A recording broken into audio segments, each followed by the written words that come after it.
back here on the Rich Eisen Show, is one of the most popular members of WWE, which is, as you know, on Peacock, which is the exclusive streaming home of the WWE in the United States of America. And this man's got a new book, Chosen Destiny, Drew McIntyre, My Story. Drew McIntyre, back here on the Rich Eisen Show. How are you, sir? I'm absolutely fantastic. How are you keeping? I'm doing fine. I'm keeping well. Congrats on the book. Congrats on it.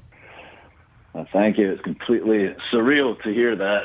WWE, I'm living my dream. I won the title a couple of times this year, and now, on top of it all, I've got a freaking book about my life. So let me ask you about this freaking book about your life, Drew. If I had told the kid in Scotland that you would write a book one day, what would that kid have said back in the day?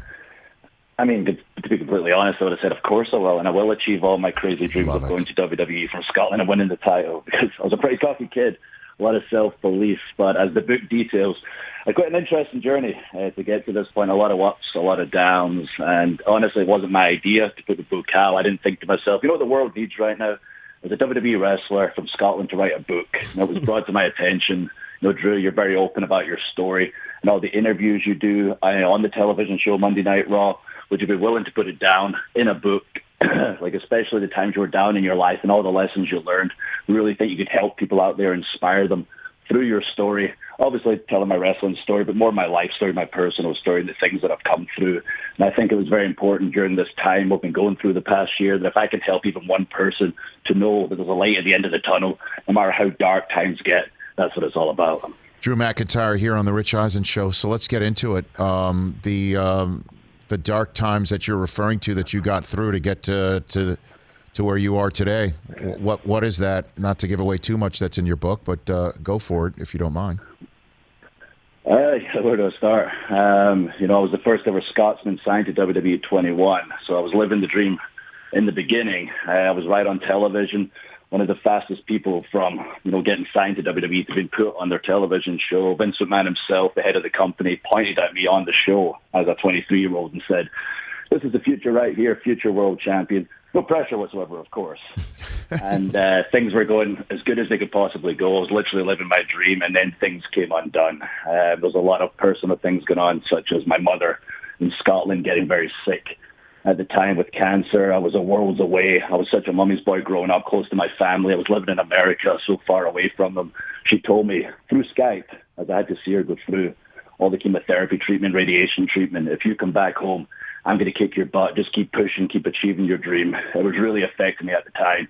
Started affecting my job. I started going out more, drinking more. And then she unfortunately passed. And it went from burning the candle a little bit at both ends to the candle being completely engulfed in flames. And I kept this to myself. If WWE knew what I was going through, how much I was suffering, they would have got me the help I needed, the mental health help I needed. But I kept it to myself. I suffered kind of in silence. I acted out in a lot of ways. Affected me professionally, personally. I got fired from my dream job. So suddenly I was fired from WWE, 29 years old, no idea what to do. Luckily, I had my current wife, and she's the one that picked me up, put me on the right path, as I detail in the book, helped this crazy, out-of-control boy who could not deal with his emotions finally grow up, finally become a man, become successful professionally, but more importantly, grow up as a man, return to WWE, get to the top of the mountain, become a two-time WWE champion. A couple of weeks, I'm fighting for the title once again, a WrestleMania Backlash, live on Peacock. Things are going well, but we detail it all in the book. You know what? I've never had such a journey as a host and answer that starts out so introspective and emotionally and ends so promotionally. Drew, I'll be very honest with you. That was incredible. You took me on a run right there that I'm very impressed. I'll just say that. I've never. The talent taught to me by Vince McMahon. Before we get to that, what did your wife say to you that kind of got through your skull? What did she say to you? We kind of had, a serious sit down, and it resulted after a broken neck. I'd been outside the company for a couple of years, and I was succeeding at the highest level outside of WWE. I was the most successful wrestler in the world that wasn't part of WWE. I was traveling all the time. I was never home. She was holding the fort at home. I was never there. I was going out all the time, and finally I broke my neck at a show. I had the first 8 weeks off that I've ever had in my entire life. Like, I went from university to WWE. School used to tell me what to do. Then WWE told me what to do. Then I was the busiest wrestler in the world for the first time ever. I was stationary for 8 weeks. And she bluntly said, Drew, things are going well right now, but you're going to crash and burn if you keep acting like this. And on top of that, I'm going to leave your ass. You're out of control. This is not healthy for you. It's not healthy for us. I spoke to her about my negative habits. I spoke to my family. I realized, thankfully, it wasn't an addiction. It was just a habit. It was the way I dealt with my emotions. I started opening up more to her. I cut out those negative aspects of my life. I stopped all the partying, and suddenly my head cleared. I recovered from that broken neck. And as well as I was doing, suddenly I was doing even better. My body got in 100 times better condition. My brain cloud that I assumed it was there for the rest of my life lifted. And within 2 months, I was talking to Triple H on the phone, and I returned back to WWE. Yeah, and now Triple H is on the back, one of the many blurbs that's on your book. I'm looking through, seeing the photographs, a beautiful photograph from your wedding right there in Florida from on 2016. This is great, man. This is called A Chosen Destiny, Drew McIntyre, My Story, WWE Superstar Drew McIntyre here on The Rich Eisen Show. All right, now let's get to Vince McMahon. When was the first time you met him? What was that experience like for you? Terrifying. When I mentioned that I came from Scotland, I was straight on WWE television. I mean, I was there within 3 weeks. So if you can imagine myself, my dreams to be in WWE. I've been wrestling professionally since I was 15 years old, but it was a part-time job because I was in school the whole time. I got my degree at university in criminology at 21.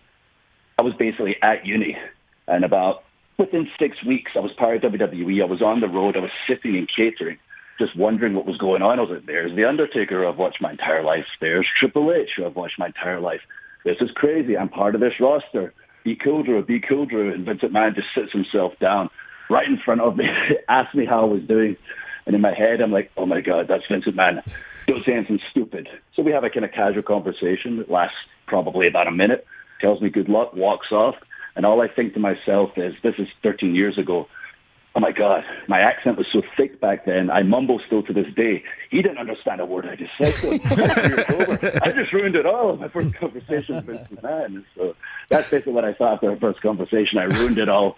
Your accent's too thick. He didn't understand a word you said. Oh, it's all worked out. What was it like to be in the home of the Super Bowl this year, just a few months ago on WrestleMania? We're watching some of your action. What was that like for you? That was unbelievable. I mean, it was a point of the show.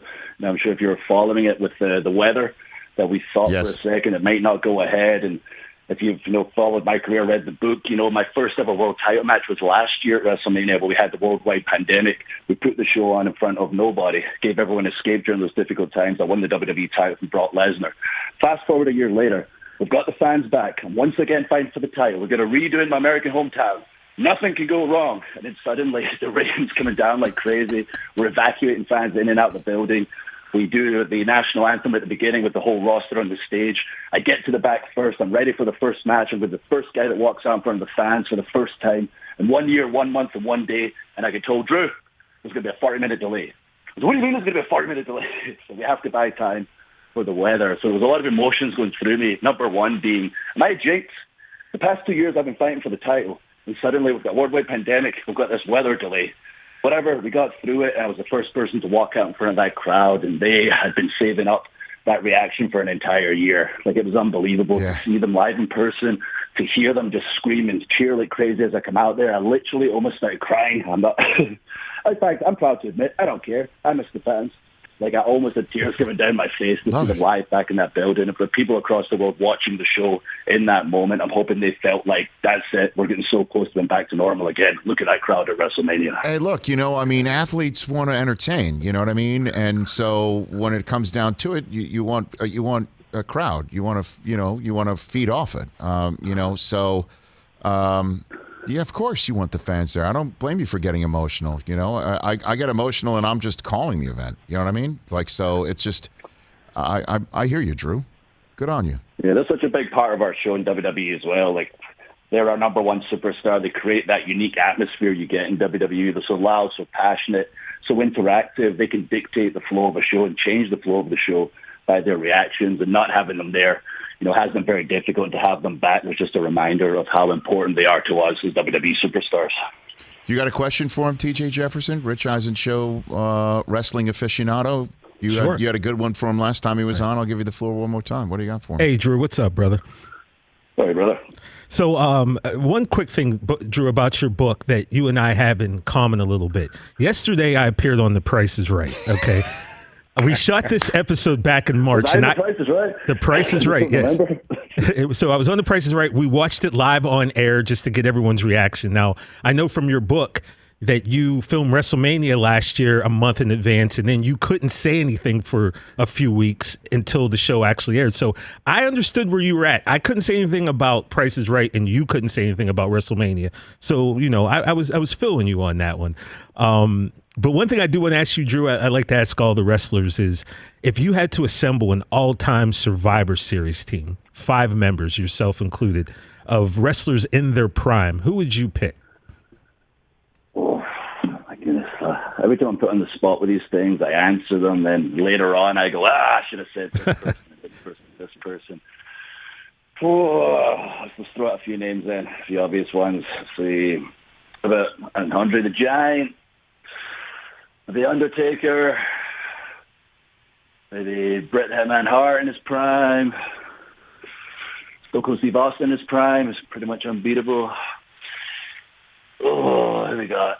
And the man I faced last year, Brock Lesnar. That seems like a bit of a team right there. Later on, I'm going to start thinking to myself, damn it, I should have put this person in. Nonetheless, let's just go with that right now. It's okay, Drew. I'm the last member, by the way. If that was 4, I'm obviously the last member. No, it was 5. I think it was 5, and you can be 5 plus 1, and if you want to amend it, we'll have you back on soon.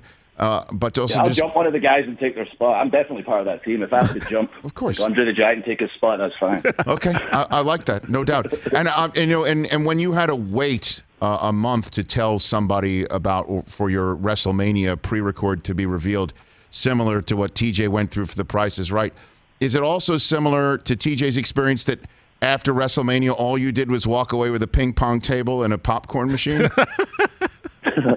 Thankfully, I had the WWE Championship. Oh, okay. Yeah, that didn't happen for TJ. It was a weird old month.